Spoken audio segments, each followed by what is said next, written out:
Ke-16, syirik adalah dosa yang paling besar,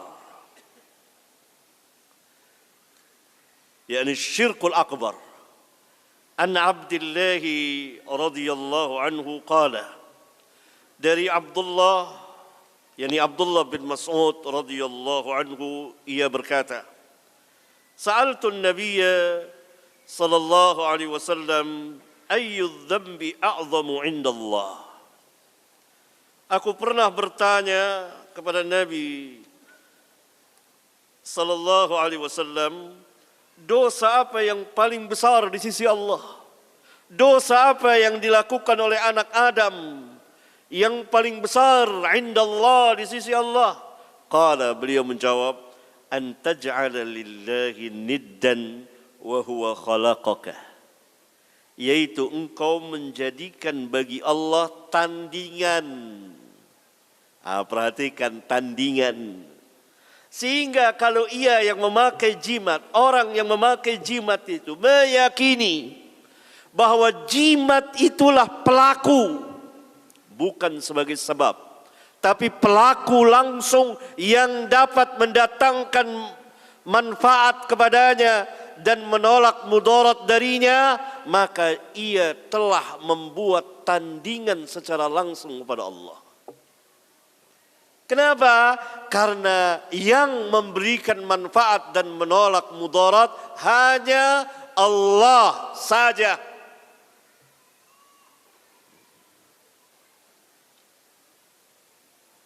Tetapi kalau ia meyakini bahwa jimat itu sebagai sebab,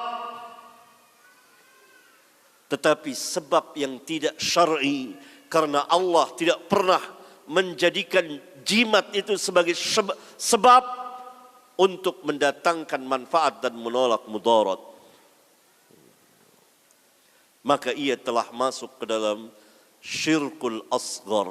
Karena asal hukum memakai jimat, asal hukum membaca mantra-mantra, asal hukum memelet adalah syirkul asghar, syirik kecil, walaupun dosanya besar. Syirik kecil dikatakan kenapa dibedakan? Karena ia tidak mengeluarkan seseorang dari Islam. Tetapi kalau membuat tandingan langsung bagi Allah,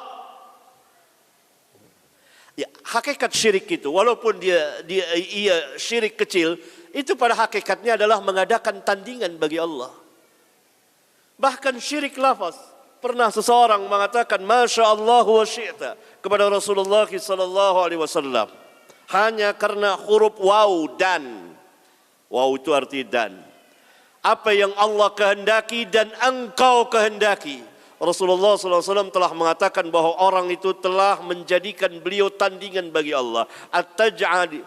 At-taj'alu lillahi niddan, apakah engkau jadikan aku tandingan bagi Allah? Patutkah engkau jadikan aku tandingan bagi Allah?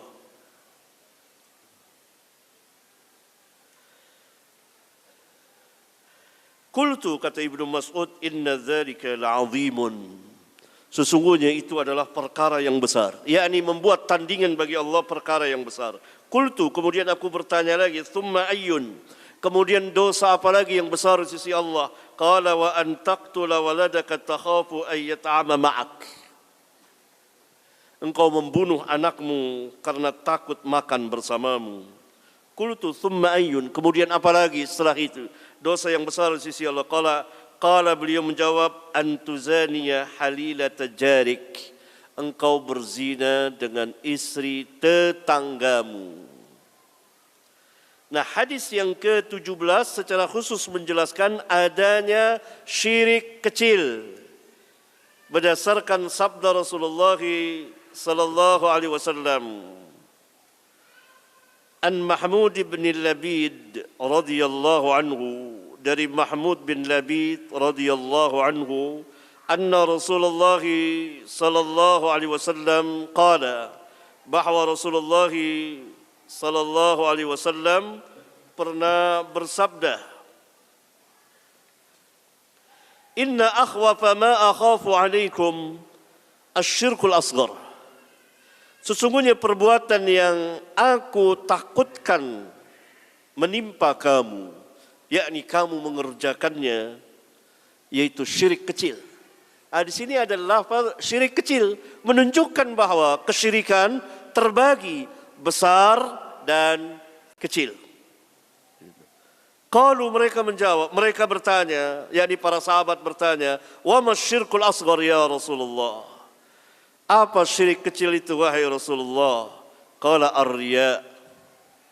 Riya, pamer, mengharapkan pujian manusia, mencari kemegahan di hati manusia. Berarti ia tidak lillah. Hak Allah, seseorang beribadah harus karena Allah. Walillahi 'alan nasi hajjul baiti man istata'a ilaihi sabila. Dan karena Allah, wajib atas manusia menunaikan ibadah haji barang siapa yang sanggup berjalan ke sana. Wa atimmul hajja wal umrata lillah, sempurnakanlah haji dan umrah lillah, karena Allah. Dan ayat-ayat yang lain banyak sekali yang menjelaskan bahwa kita beribadah hanya karena Allah. Inna salati wa nusuki wa mahyaya wa mamati lillahi rabbil alamin. Sungguhnya salatku, sembelihanku, hidup dan matiku lillahi rabbil alamin.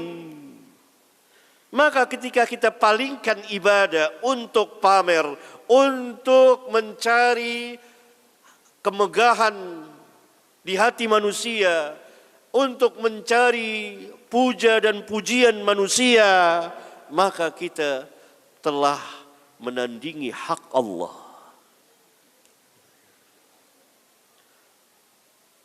Maka Allah pada hari kiamat akan berfirman, yaqulullahu azza wa jalla lahum yaumal qiyamah idza juziya an-nasu bi'amalihim idza jaza an-nasu bi'amalihim. Sebetulnya yang lebih tepat jimnya fathah. Allah azza wa jalla berfirman kepada mereka, orang-orang yang riya itu, yang pamer itu, yang mencari pujian manusia dalam beribadah kepada Allah. Allah berfirman kepada mereka pada hari kiamat ketika Allah membalas manusia dengan sebab amal-amal mereka. Idhabu ila alladhina kuntum tura'una fid dunya. Pergilah kamu kepada orang-orang yang kamu riakkan di dunia, yang kamu mencari kemegahan di hati mereka, yang kamu mencari pujian mereka, bukan karena aku, bukan mencari pahala dariku. Fanzuru hal tajiduna indahum jazaan. Lihatlah, apakah kamu akan mendapati di sisi mereka pahala? Mampukah mereka memberikan pahala kepada kamu? Alangkah hinanya orang-orang yang riya ini pada hari kiamat nanti.